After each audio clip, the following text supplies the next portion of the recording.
हमें अगर हमारे पास भूसा नहीं है तो केवल हम साइलेज खिलाएं।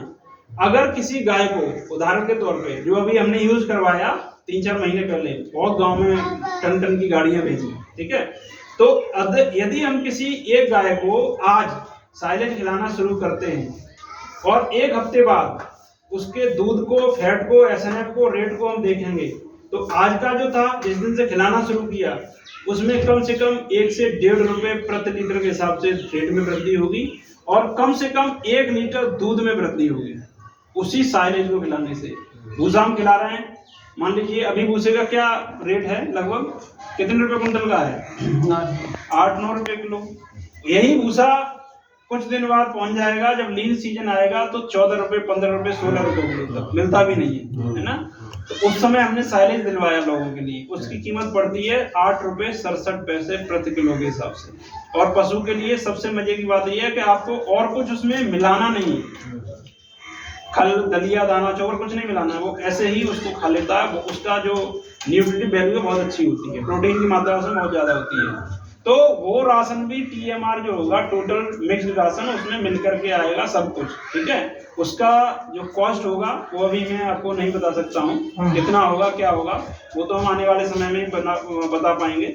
तो जैसे किसी के पास जमीन नहीं है लेकिन वो पशुपालन करते हैं, पशु पालते हैं, ठीक है, तो अभी क्या करेंगे, वो या तो जमीन पट्टे पे लेंगे या फिर भूसा खरीदेंगे, करना पड़ेगा ना, ठीक है, या फिर भूसा खरीद के लाएंगे, हरा चारा खरीद के लाएंगे। उनके लिए बहुत बड़ी सहूलियत होगी स्पेशली। तो गांव में ऐसे कितने लोग होते हैं, कितने परसेंट जिनके पास भूमिहीन है, जमीन नहीं है लेकिन पशुपालन फिर भी करते हैं? कितने लोग होंगे ऐसे, कितने परसेंट लोग होते हैं? ऐसा नहीं है, आप अकेले नहीं होंगे, 2-4 तो होंगे ही। 5% मिलेगा हर गांव में। हफ्ते में आपके पास एक बार राशन पहुंचेगा, हफ्ते में गाड़ियां चलेगी, ठीक है, आपकी जैसी डिमांड आएगी उसके हिसाब से आपके यहाँ पे राशन की उपलब्धता होगी, ठीक है। ऐसा नहीं है कि हमने आज दे दिया उसके बाद में 1 हफ्ते बाद है ही नहीं। तो पहले आप डिमांड देंगे, गाड़ी आपके द्वार पे पहुंचेगी और वहां पर आपके राशन को उसको उतार के जाएगी। हफ्ते में एक बार आपके गांव में, हर गांव में गाड़ी जाएगी, कहने का मतलब ये है, ठीक है। तो क्या ये राशन हम लेकर के आए तो गांव में ये मतलब एडॉप्ट कर पाएंगे लोग, इसमें आ पाएंगे, खिला पाएंगे, सक्सेस ये हो पाएगा या नहीं? आपकी क्या राय है? खोल के बोलना, कोई इसमें अगर तो इसको सब अभी हम खिला रहे हैं तब हमको 1 लीटर दूध मिल रहा है, ऐसे समझ। 1 लीटर दूध पे एक उदाहरण में ले रहा हूँ, अगर हम ऐसा कर रहे हैं और उसी टोटल मिक्स्ड राशन से आपका लेबर का ये सब चीजें बचेंगी, चारा खेत में से काट के ला रहे हो, भूसा अलग से आ रहे हो, वो टोटल मिल जाएगा और वही राशन हमको 16 रुपए प्रति किलो के हिसाब से हमारी कॉस्ट हो जाए, 20 से घट करके अगर हम वो खिलाएं तो 16 रह जाए और दूध भी बढ़े और रेट भी अच्छा हो, तब क्या मतलब स्थिति रहेगी? मैं बताऊंगा आपको। नहीं, शहर की बात तो है, हम उसको गांव में लागू करना चाह रहे हैं। तो किसान आदमी कोई नहीं खिला पाएगा। देखो मेरी बात सुनो, वो तो आदमी अपना बढ़े तो 4 पैसा बचत करे, बचत तो मान लो ना। हाँ, एक टाइम ऐसा था, अब मान लो हमने मोल को तो राशन ले लो, भैंस को, अच्छा अपाओ तो है ही है, अब हम घर बैठे धोरो करने। वो सही बात है आपकी। एक टाइम ऐसा था कि शहर ऐसे को पैसा घास उड़ाएंगे,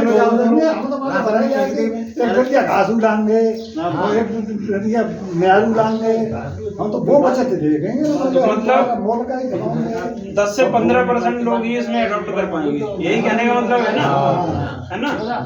या फिर जो डेयरी फार्म बड़े चलाते हैं, जिनके पास ज्यादा पशु होते हैं, वो इसको अडॉप्ट कर पाएंगे। एक आम आदमी जो आम किसान है गांव में, थोड़ा बहुत खेती करता है, वो इसको अडॉप्ट नहीं करेगा, यही है ना, क्योंकि प्लानिंग हम कर रहे हैं, है ना, अभी हमने किया नहीं है, प्लानिंग कर रहे हैं, लेकिन प्लानिंग तो आप लोगों के बीच में बातचीत करके ही आगे करेंगे कि क्या हो पाएगा, क्या नहीं हो पाएगा।